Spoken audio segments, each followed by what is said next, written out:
If you've been enjoying the show, which I know you have, make sure you support the merch. We got long sleeve 38114 shirts. We got white. Come on, man. We got blue. We got red 38114 shirts. Each shirt, whatever color it is, it got the red specs in it. The blue got the blue specs in it. This is my favorite, the green. You know what I'm saying? Represent wealth. It has the green specs in it. Make sure you support the merch at 38114show.com. They are available in small and all the way up to 2X. And if you want to continue to get your laugh on, make sure you support my comedy special, Say It Louder. It's on a 1 gigabyte USB drive. It's 35 minutes of stand-up on here and a 15-minute documentary. That's my son on the front. We're throwing up the fist. Name of the special is called Say It Louder. I'm black and I'm proud. Love you, boy. Make sure you get that. I will autograph it for you. And make sure you support the Seamoss and Bladderwack Immortal Herbs. It's a tincture. Boost your immune system. AIDS and weight loss. Boost your libido. Immortal Herbs, which also means Ambrose. Oh, man, that's clever right there, man. Seamoss contains 92 of 101 minerals that your body needs. Bladderwack contains the other 9. Both algae, Seamoss and Bladderwack is an algae that comes out the ocean. It's full of magnesium, iron, you know, stuff that your body needs. So make sure you take care of yourself. These are available at comedianambrose.com. Everything else, 38114show.com. Make sure you hit that subscribe button, turn that notification on. Shows dropping every Thursday. We might drop 2. Thank you. Comedian Ambrose, I'm out, man. Thank y'all for tuning in. This is another episode of the 38114 show. I'm Comedian Ambrose, and we got another special guest in the house, in the building. We've been trying to get her up here for a minute. She finally cleared out her schedule and came up here. She's a very busy lady. Man. We can call her the queen of Memphis comedy. She was the first to start her own goddamn comedy what is it? Comedy festival, comedy festival. Comedy camp. She's the goddamn first to open up her own comedy club. That's a dream of many other comedians. She used to go by the name of Vivacious, but she changed her name to LaToya Tennille. LaToya Tennille. Y'all give it up. Goddamn it, Memphis queen of comedy, Miss LaToya Tennille. What's going on? Hey, I'm so happy to be here. How you feeling? I'm feeling good. Are we going live on Facebook? Yeah, we on live on Facebook. I don't too. think that's my good side. What's up? Ah!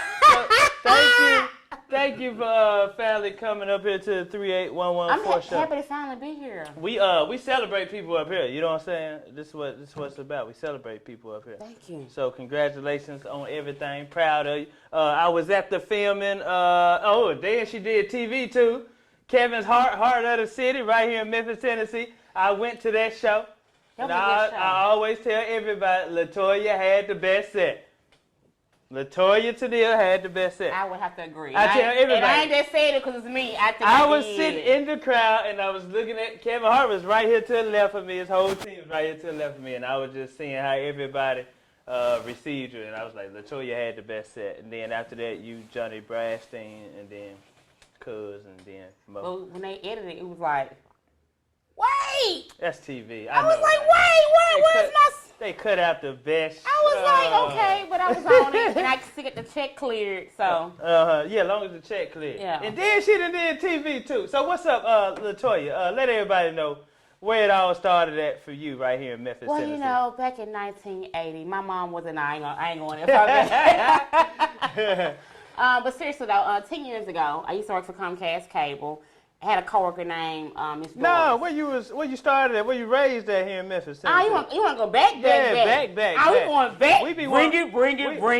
Yeah, let folks know, you know what I'm saying? We want to the beginning of my child. I was Foot Homes Project. Woo-hoo-hoo-hoo! This girl got her own comedy club from the Foot Home? Foot Homes Project. Oh, you from the gutter. My mama was a teen mom. Oh, well, how old? My mom was 17 when she had me. Woo! As a matter of fact, my mama took a picture of me. I'm on a picture with her at her high school graduation at Overton High School. For real? She graduated in 1980, and she had a baby, a 6-month-old baby on her hip. And that's you? And that's me at her graduation. So, yeah, I was in the Foot Home? Foot Homes Project. Hold on, what's your dad's name? Well, Lil Derek. She got pregnant by Lil Derek. He didn't give that man no attention, no glory. I was trying to buy a stork. What's his daddy's name? Nah, I don't have no dad. What's his name? Lil Derek. I'm a Cabbage Patch. Lil May May. Her daddy's name was Lil May May. I'm a Cabbage Patch kid. Okay, dig that. So from the Foot Homes? Yeah, from Man, that's Homes. a blessing, ain't it? Yeah. To still be here.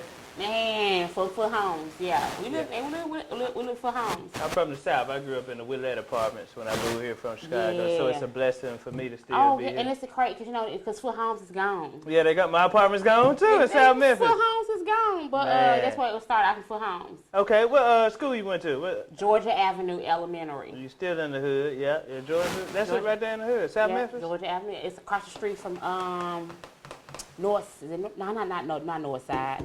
BTW. BTW. It's across the street from BTW. Okay, and then middle school?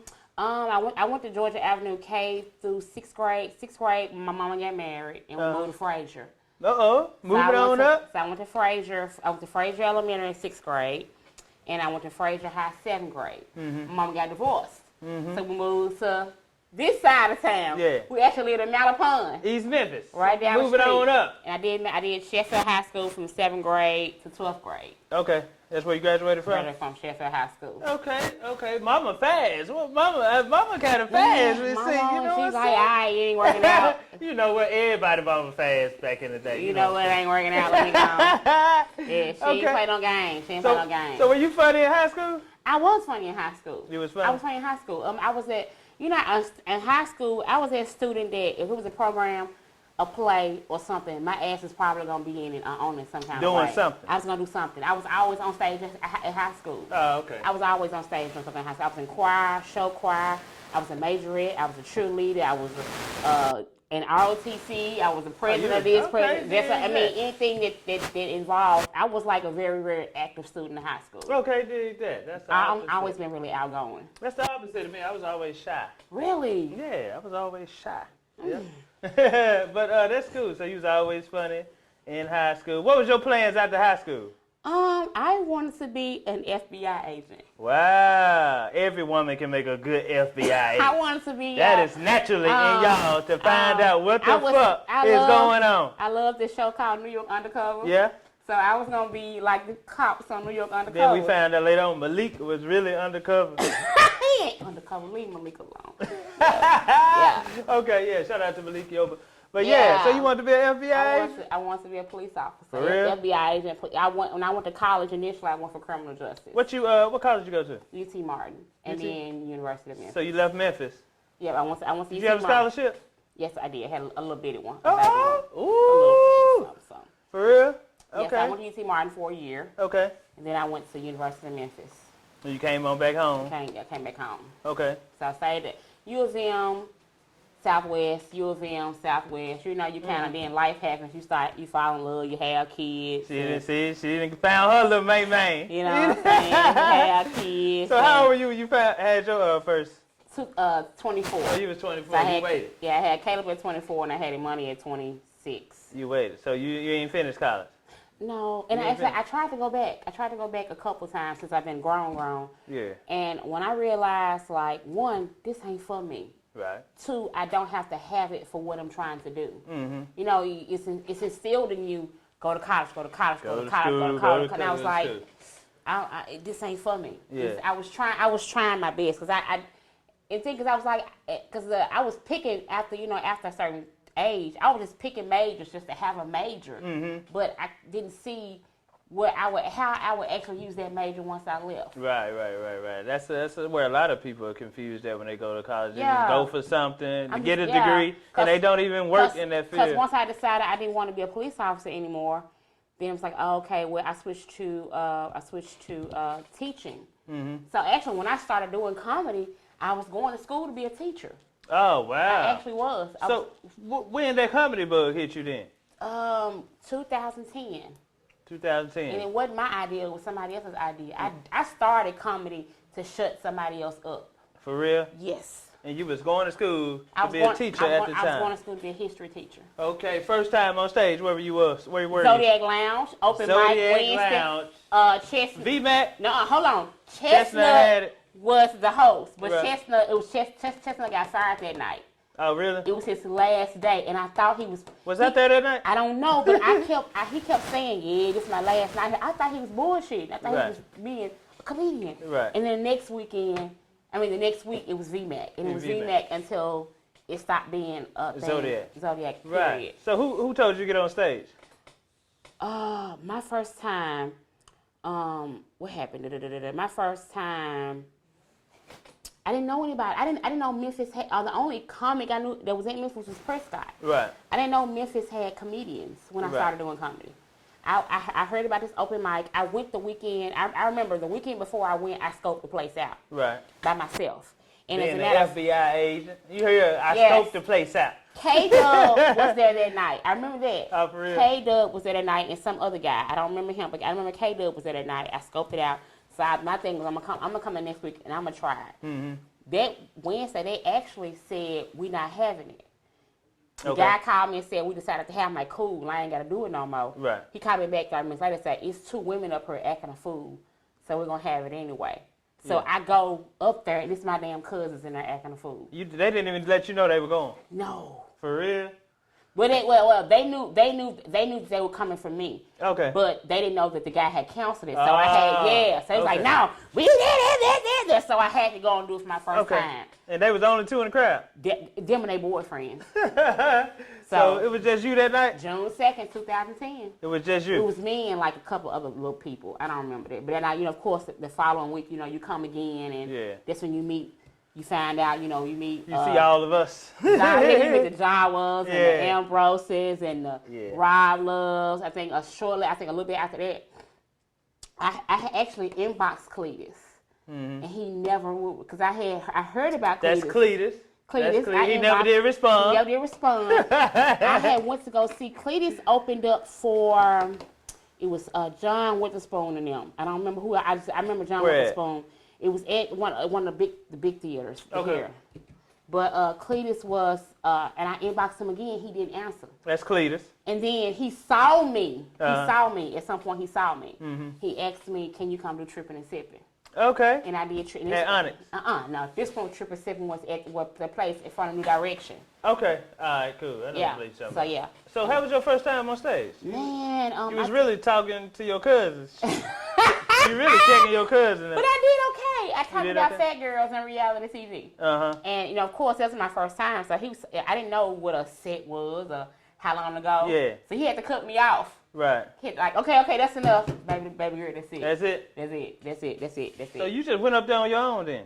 Well, because I didn't know anybody. You were just like, I want to do comedy. I had a coworker who was like, you need to do comedy. And I was like, if I don't, ma'am, I got 2 babies. Yeah. And I'm in school to be a teacher. I don't have time for this. Right. And she said, try it one time.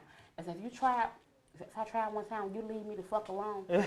So that one time get you hooked? Then one time was like, I can do this again. You gotta do this again. It's like crack. Do it again. It's like crack. Do it again. Do it again. Yeah. Do it again. Yes. So dig that. Then after that, you just started hitting open mics every week. Then open mics every week, and when I'm open mics every week, especially because at the time I was the only girl on the scene. Right. We had Miss Keisha and we had Irma Johnson, but they weren't like on active, the scene. right? Yeah, like I was. So I'm the only girl, and people buzzing. It's a girl out here. It's a girl out here. It's a girl out here. Yeah. So I started getting the calls for, like I did Ashley Dean's fashion show. Okay. I was a new comic doing her first the Waiters Old Fashion show. I did that. Of course. Action Dean. Ashley Dean. Ashley Dean. Ashley Dean. She do a big fashion show. She don't do it anymore. Right, but she used to. She used here to. In the city every year. She did the last one last year. I did her last one. I did the first one and the last one. Okay. So so of course it's a girl on the scene. She do comedy. Mm-hmm. So churches started calling me. This fashion show started. I started. It's a little buzz. Yeah. That's funny. You start throwing a couple dollars in your pocket. $20. Yeah, I got you a couple. Wing spot here. Yeah, I got your order wings and cranberry and vodka. Yeah. So you never did stop. You just kept doing it the whole. Of course you had your mamas was like, shit, fuck this shit. This ain't it. The hardest part for me when I was starting was trying to keep up with y'all. because I'm a mom on the other side of it. So where y'all the baby daddies. We the baby dad. We out there. Y'all out there, and I gotta find a sitter. You ain't watching no goddamn kid. Yeah, I gotta find a sitter. Yeah. So I'm trying to keep up with y'all at the open mics, and I can't always go because I don't always have no sitter. So I'm like, oh, I'm like real dead ass in my feelings because I want to be out there with y'all on the grind. I can't because I got these babies. Yeah. I got these babies. That's so. when you be like, damn, I should have waited for I had this. Or shit. That's why I ain't had no more. Cause I be trying to. I be like, yeah, but I was trying to keep up with y'all because it seemed like y'all were at all open mics. Y'all were always like, especially like when Prescott opened up. Bartlett Comedy Club. 2 for 1? 2 for 1. Oh, yeah. We up there every Friday. Yeah, y'all was up there, and I wanted to be up there, and I couldn't always be up there. And when I could be up there, you know, because the thing is, y'all were up there all the time, so y'all could always get stage time. Right. So if I could come, I would hope that you can get up. I could get up there. So it's like, okay, I'm here now. Please let me up. Please let me up. So if you ain't funny, don't nobody know you funny. Man, but you know what? It took you to let Prescott let me go up at 2 for 1. See, I didn't know that. I vouched for you. You didn't know that? I vouched for you? Yeah, remember because he was having a comedy and karaoke. Okay. And I showed up. And I was like, I want to go up. He's like, all right. Yeah, you vouched for me at 2 for 1. Yeah, that. See, that's what type of dude I am. Right, you vouched for me at 2. You know what I'm saying? You vouched for me at 2. Otherwise, Prescott, you know how Prescott not? Prescott, yeah. And he don't talk much unless he don't talk. Yeah. Prescott don't talk to you if he don't know you. Especially if you ain't funny.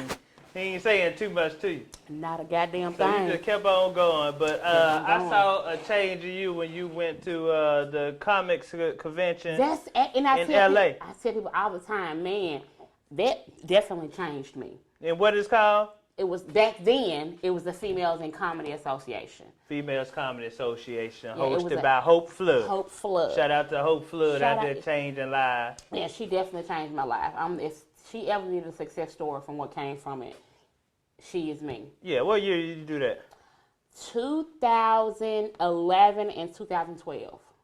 2000, and you learned a lot. What you learned? Man, you know, first of all, doing Memphis and doing comedy in Memphis and doing comedy in LA is a totally different ball game. Yes, it is. It's a different ball game. And when I was here in Memphis, I was the shit. I was the shit. You was the only one? Like, well, you know, by then, Ashanti had came on the scene. Okay. You know, but I'm that bitch. I'm the shit. Yeah. And I get to LA and I get humbled real fucking quick. Yeah. Real fucking. This bitch is funnier than me and got TV credits. They got TV credits and they battling me. And I got humbled real fucking quick when I went to LA. Again, another thing was I didn't know that it was that many female comics out there. Right. When everybody all in one spot, and then like you would have like the DMV. It's like some cities it would be a bunch of them. You know, for Memphis it was just me and Ashanti. Right. But you got DMV had their own clicking, and this city had their own clicking. They had their shirts and shit. All of that, and I was like, it's just me and Ashanti. Well, we from Memphis. Yeah. You know, it's just us. So, but Hope had these really great classes on joke writing and doing business and doing this. All these marketing and branding, these awesome classes. Man, yeah. And see, thing was, I know before I left, I had been thinking about having a show. Okay. I started my own room, but I was like, so many of y'all had already started rooms. Yeah. And I'm like, I was just gonna be just another room, and I didn't want to be just another room. So you want to be something different. So I came back and said I started a room, but my room would be sketch and improv. Okay. I used to love Mad TV and love and live in color. You know, so I was like, well, I'll go that route. So when I came back, that's when I started LOL. It was LOL Thursdays at first. Right. Then, Where you start off at? Zodiac Lounge. Okay. Where you started at? Zodiac Lounge. Wow. So you started in 2010 and you come back to the same club 8 years later? What is it? 2000? No. This next year. The following year? The following you started year. the LOL sketch comedy thing? And improv. That's huge. Yeah. So to the young comedians, it's very beneficial to go to like workshops and contests and stuff like that. It's crazy because you know, like I tell people, even the comics I deal with now, the new babies. It's crazy now that I was the new baby then. You're right. Now I'm kind of like you know. Got a lot of the new babies under you. Under me, so it's like you have to tell them the importance of going to conventions, taking those classes. People say you can't learn how to be funny. But you can learn structure. You can learn. You can learn structure. You can learn the correct terms. You learn how to build a set. You know how to work around a set. You know how to shorten a set or lengthen a set. People think I'm gonna get on stage and talk shit, and you're gonna fucking drown. That's how we got up there. And we're gonna all laugh. We're gonna all laugh at you for the wrong fucking reason. And you know what? That's the thing. I just started a workshop, and Cause I want to give the younger comedians some information that we wish we would have had. And you know what? That's what I do with my because I have the writing. You got to write you should come to the writing thing. It's every other Wednesday. Please come. To be No, I sit down with them and I write with them. Oh, okay. I had them pitched anyway. But and also in my comedy camp. Right. Man, you think your writing workshop with adults? Do it with kids. Kids and totally different back. Anyway, wow. we'll talk later. Anywho, but that's what I get the writing workshop. You know what I'm saying? So, and I get what when going to those, especially going to festivals, people are like, I'm not gonna pay nobody to tell no jokes. You're not paying to tell jokes. Right. You're paying for the experience. Networking. Man, you know how many comics you can meet. That's the most powerful thing ever. Everybody trying to. You can go to a festival. You can pay $30, $40, $50 to go to a festival. You're going to meet 10, 15 comics that don't live in your city. Right. You meet them, you go back home. When you want to go to their city, you got somebody to holler at to perform. And then you get your own room and you call them to your room. Yeah. So and I know a lot of, big comics, comics be like, hey, man, workshop ain't good, workshop. It can't teach you how to be funny. But I took a workshop 2 years into my comedy career, and when I tell you things that I learned from just that 3-hour workshop, the workshops work. I still remember everything, and I still just something simple as like when you get on stage, move the mic stand away from you. Don't use it as I'm gonna tell you something that happened with one of my comedy babies. Yeah. Because you call it a comedy workshop, I call it a comedy camp. Right. So one of my babies that went to comedy camp, she moved to California. Excuse me. She moves to California, and she goes to school in California. They have a improv team out there, and she's a little black girl. What you say her name? Madison. Hey, Madison. Oh, what's up, Madison? Yeah. Madison's a black girl. She goes to this all-white school. Okay. And they have an improv team at the school. You have to try out for her. Her mama called me and said, guess what happened to that? I was like, what? She said, Madison's sitting in the room. And they're getting ready for the little improv thing, and the lady is telling them everything that they need to, that they're going to be learning, and everything they're going to be doing.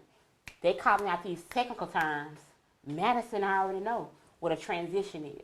Oh, she knows what crowd work is. And that come from taking your... Yeah, and so she said, she's in the class, and she gets puffy because she already knows all this stuff. Oh, wow. So, of course, good. she kills the audition in California. Teacher said, how does she know this? She said, her mom said, well, Madison was trained by professional comedians at home. Okay, dig that. Yeah, see? so that's what it's about. Yeah, so knowing the technicalities of writing a joke is important. You know what helped me? I did the guy who did our workshop. He at the last hour he let all us do 5 minutes, and he critiqued our set. My set was so rehearsed. The whole 5 minutes just ran off the top of my head. I ain't paused for no laugh. But I got a couple laughs. But after that, he told me, he was like, man, with the poise and the ambition that you have the ability to be the next Chris Rock of Nation. And when he told me that, shit, that was enough for me to just... it's crazy. A lot of the comics don't want to hear that shit now. Like, I have a Monday open mic. Yeah. I'm there every Monday. I hear every fucking thing. Right. And so you'd be surprised how many times I'm there on Monday nights and I get done. It's like, okay, well, I put them to the side. Well, you probably should try to do this. We did this. They tell me what they were doing. Yeah. And I'm telling them what they need to do. Yeah. And they are like, you know what? Don't even worry about it. You keep on doing what you're doing. Man. Keep on. Everything I learned from that, I ran with it. It was very helpful. So you come back from the comedy workshop in L.A., you develop your LOL sketch.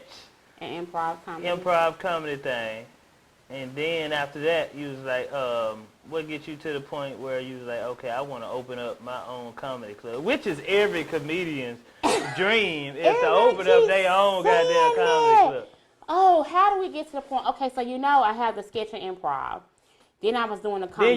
Then you moved to Chuckles Comedy House. Yeah, you was doing it. I was doing it there. And then, of course, I write plays. So I write plays. She do everything. I got a comedy camp. Memphis hustler in her right there. Memphis folks do everything. Yeah, I write plays. I got the comedy camp. I have the comedy festival.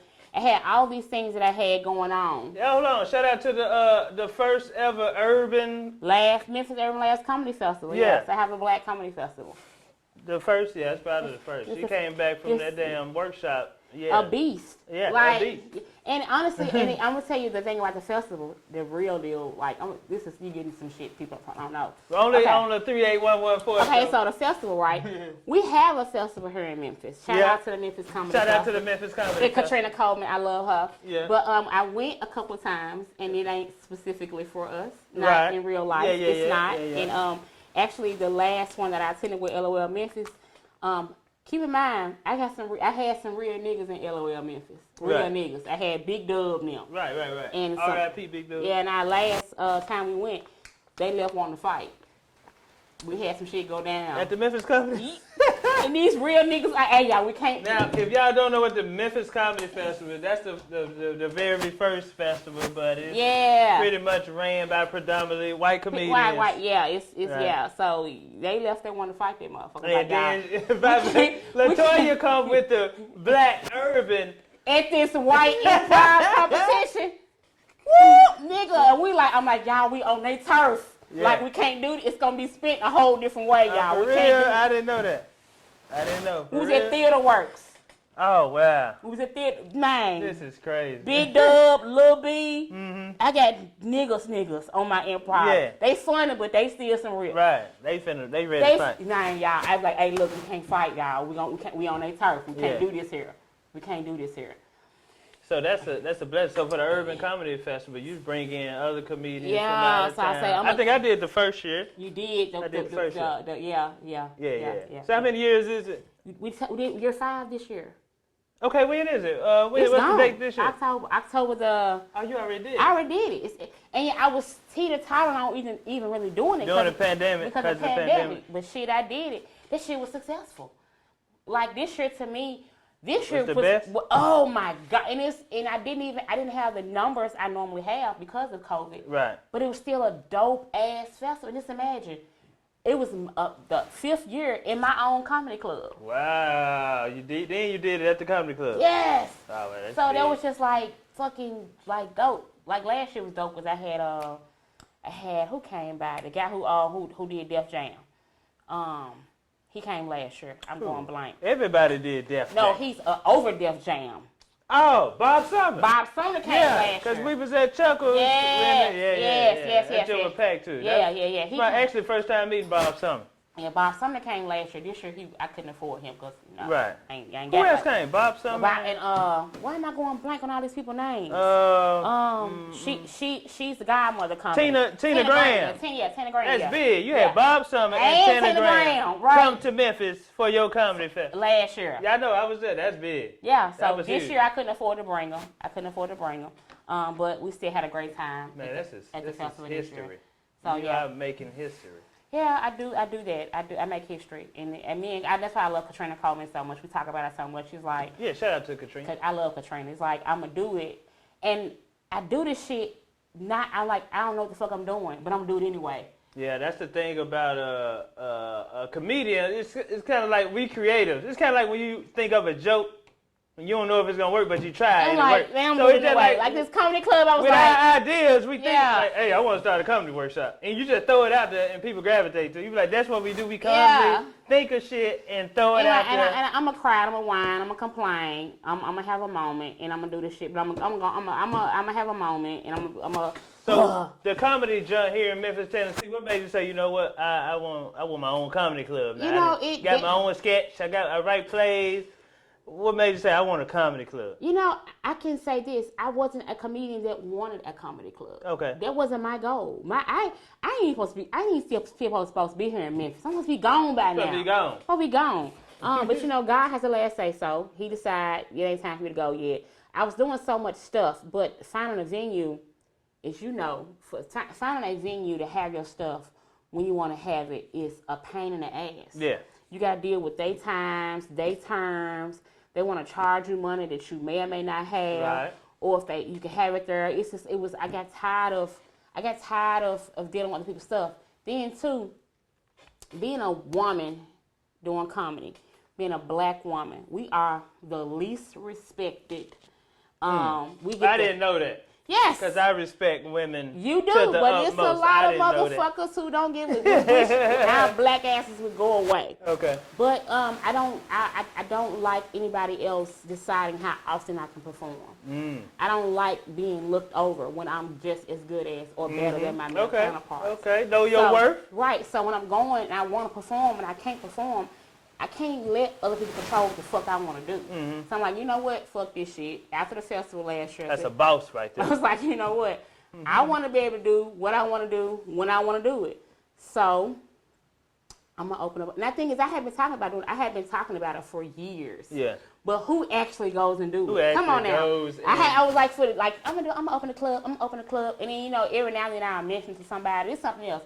Be careful who you tell shit to. Yeah. You gotta be careful. Be careful who you tell your dreams to. Because some people, you'll tell them you want to do something, and they'll be like, no, you can't do that. You can't do that. You shouldn't do that. You know what? No, you can't. My idea is, I don't tell nobody, I just do it. Right, and see, that's where I am now. And you be like, what the fuck, twin? Like when I do shit, y'all be like, the fuck? Because sometimes people inject their fears on you. So, they feel like I can't do nothing like that. You can't do nothing. So I would see myself mention it, like, well, no, you ain't gonna be able to do that. No, but I was like, fuck it, I'm finna go do it. And so, I went venue hunting. And I had a logo made, and I had got a promotion on my job. So I was making better money. I was putting money to the side. My taxes came. This is something my taxes too. Normally every year with my taxes, I'm so behind. Now I'm so behind on other stuff. You got to go on your bills. I got on bills, but for the first time, I didn't have anything. I was caught up on everything. Oh, wow. I was caught up in everything. Right. So I was able to take that money. How many taxes she getting, y'all? God damn.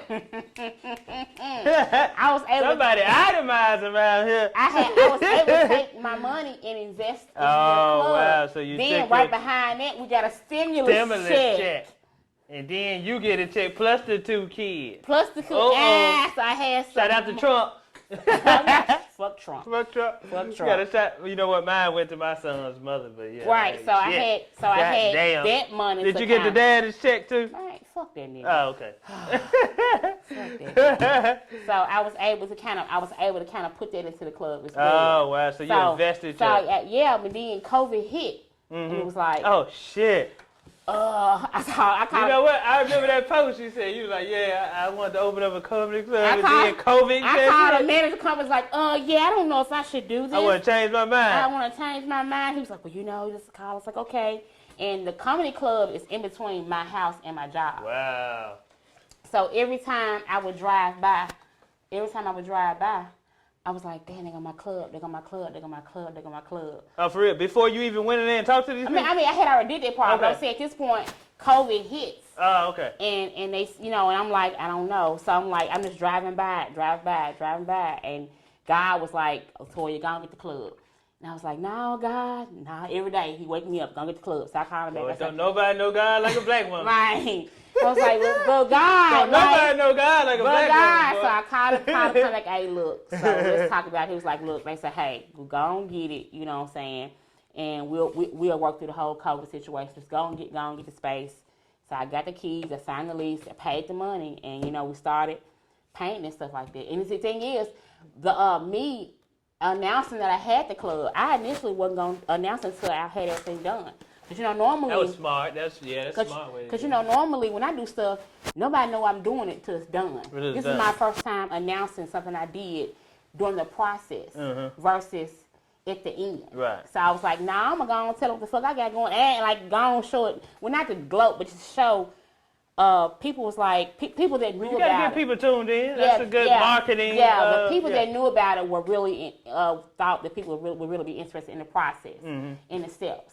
And so that's pretty much why I said, okay, it's coming. And so that way people could see us painting the walls and filling holes and moving the bar in and moving the stage in and just the whole process in itself. And sometimes I feel it's still surreal that it even exists. What was the place before?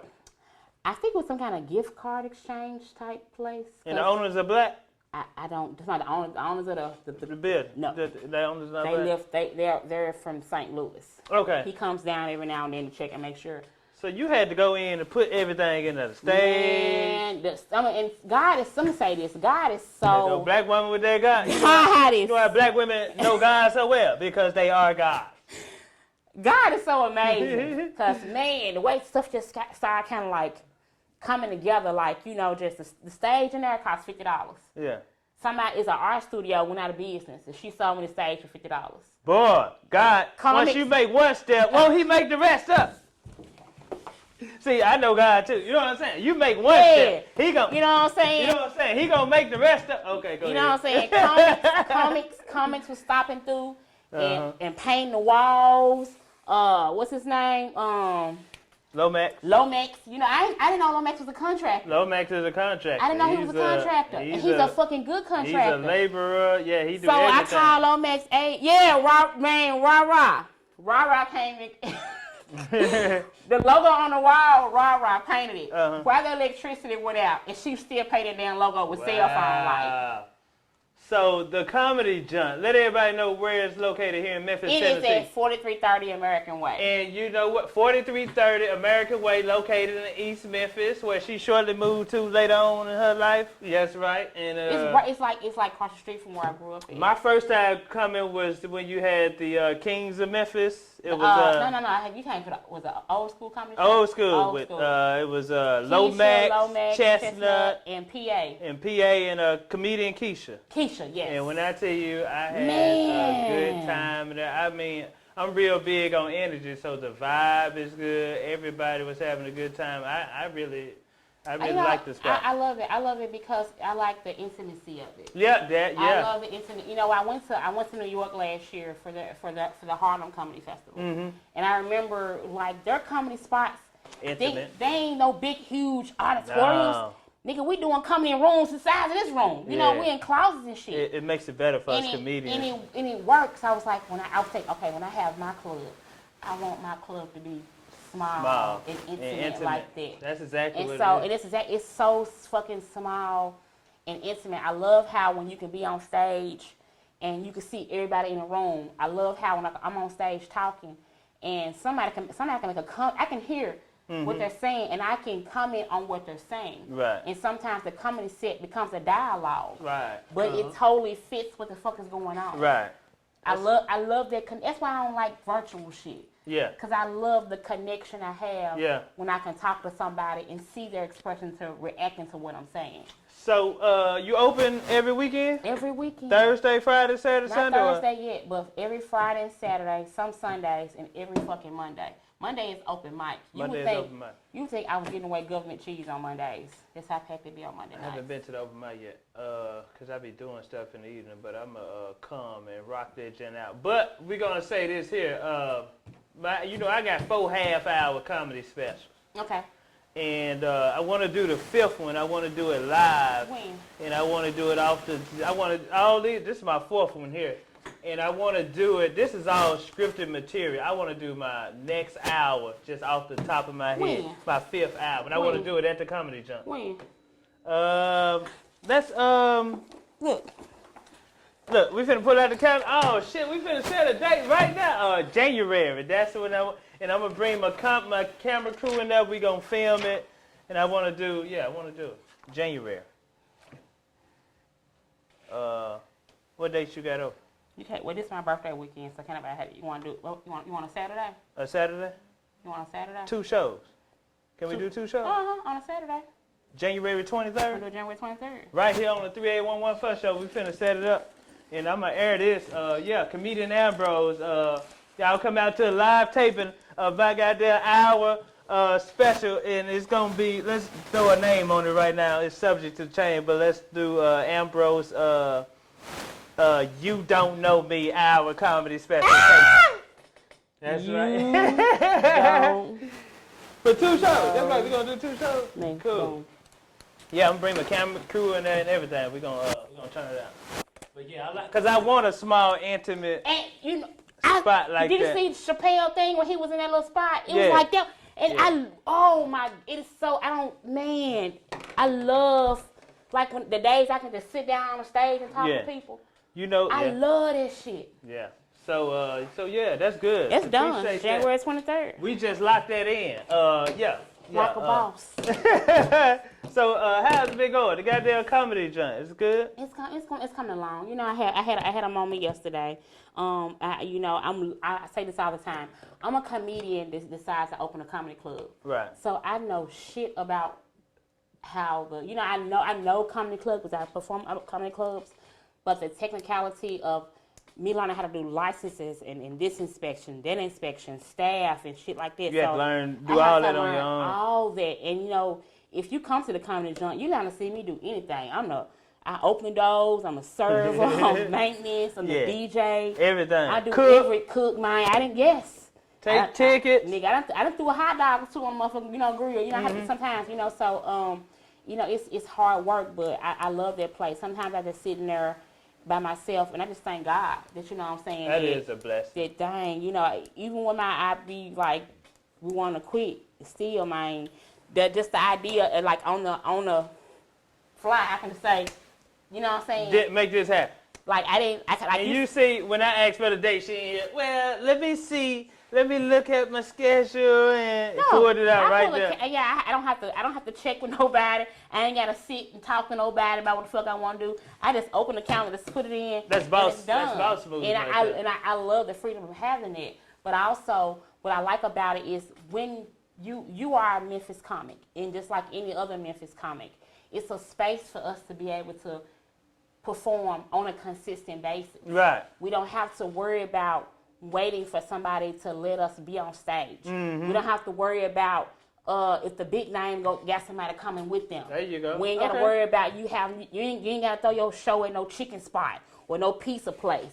You can actually have your comedy. And you know what? See, this how considerate we are. This is what the 3811 Fuss Show is. Right. A place that we can come talk our shit. Yes. So everybody else got their own podcast. It's for us. It was the comedy junk. Because the thing is, Memphis comics are really fucking dope ass. Funny as fuck. We're funny.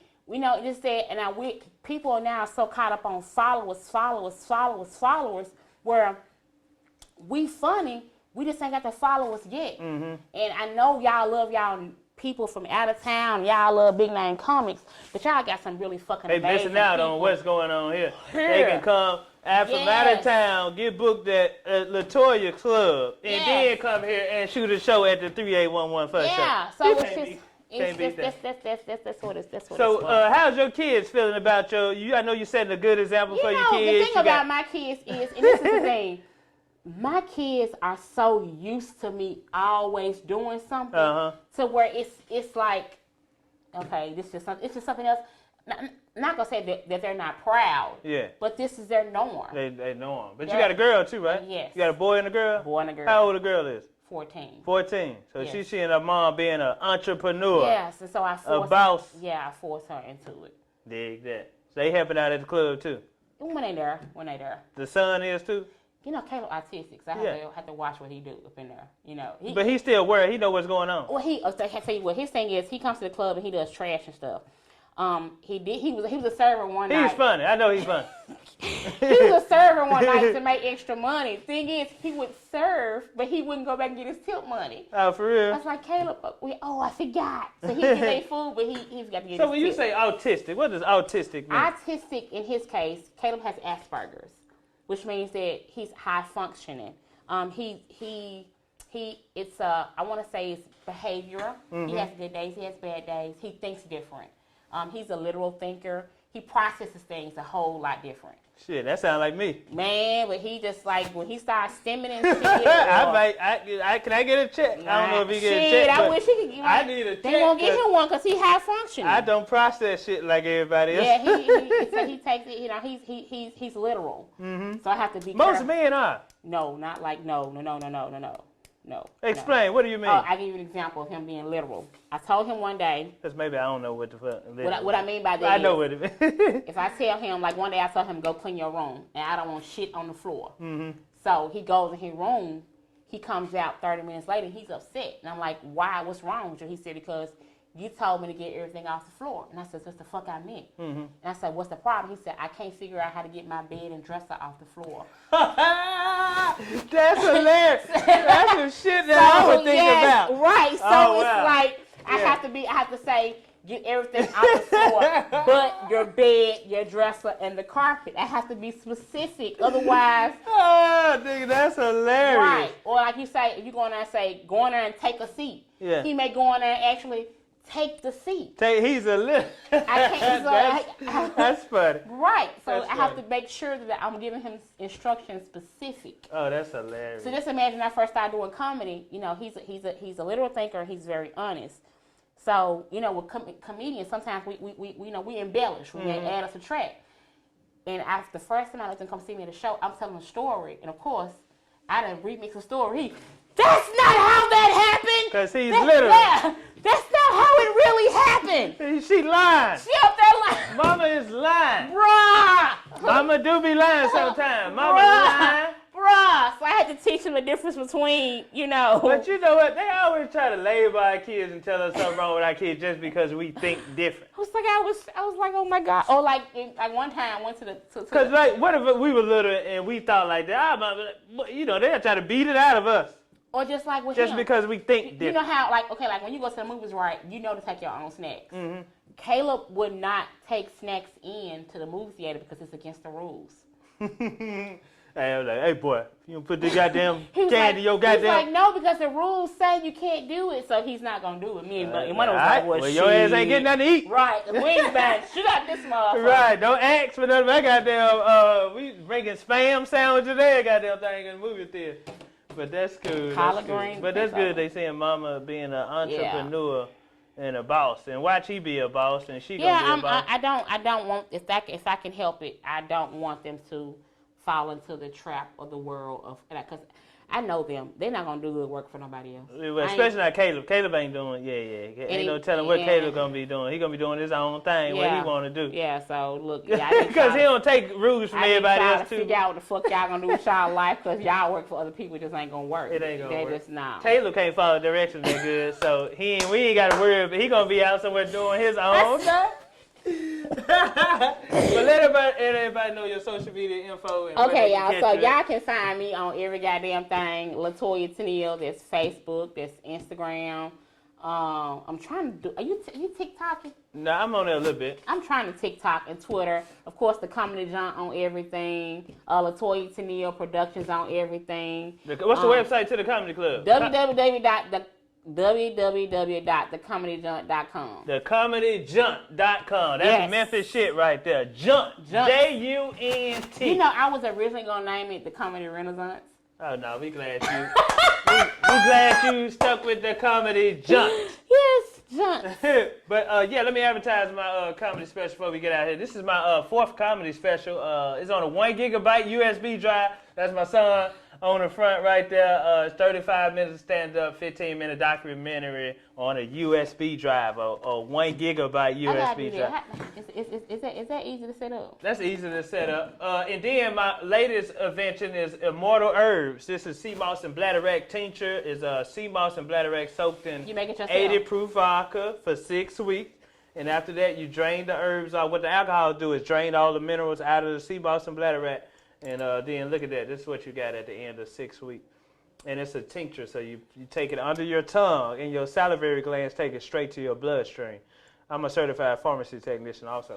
So you can get that on my website, comedianambrose.com. Yeah, I went to school. I went to Concord after Hamilton. After Hamilton, I went to Concord, yeah. So what's that for? This is to boost your immune system, aids and weight loss, and it also boosts your libido also. I don't need that. AIDS and weight loss. I have no problem with my libido. They're doing straight. That's how I've been surviving during the COVID-19. I haven't been sick at all. That's good. It's minerals. It's full of iodine. How's your son doing? He's 15. My son, damn near bigger than me. This nigga wears size 11. My son wears 12. Man, boy, I said your feet grow one more time. I was like, I'm gonna have to take another DNA test. My son had to wear some open-toe Nikes. I was like, I can't keep buying shoes This like nigga this. getting big. Yes. I mean, he's doing good. Still a wonderful kid. Thank You for tuning tuning in. in. This This is is the 3811 First Show. Appreciate it for coming through. Thank you for having me. Yeah, we gotta have you back up here. You know what I'm saying? Anytime. Hey, yeah. Thank y'all for watching. Oh, my workshop, comedy workshop. You can take it in person here at the 38114 studio, or you can do it via Zoom. Hit my website, hit the email, jaeentgroup@gmail.com and register. Registration closed Friday, November 20th. Yeah, that's it. And then get my comedy special and my herbs on my website, comedianambrose.com. And also, what else I got going on? January 23rd. January 23rd, shoot my hour special at the Comedy Jump. Yeah, let's see what else we got going on. I'll be performing somewhere soon. Check the website, comedianambrose.com. I got something else. Oh, the 3811 First Show. This we got 19 episodes on YouTube. Go there, like, subscribe, and hit that notification button right here, Memphis, Tennessee. Man, we got like over 90 hours watched. We worldwide. So yeah, go check in. Yeah, I think that's it. You know, Memphis got a lot of shit. Yeah, I got people in puppets for sale too. They 6 weeks now. Are all hearts and minds clear? May the Lord watch between me and thee while we absent one from another. I sell cell phones too. Yeah, we need a cell phone case. This we ask in Jesus' name. Amen. It's all.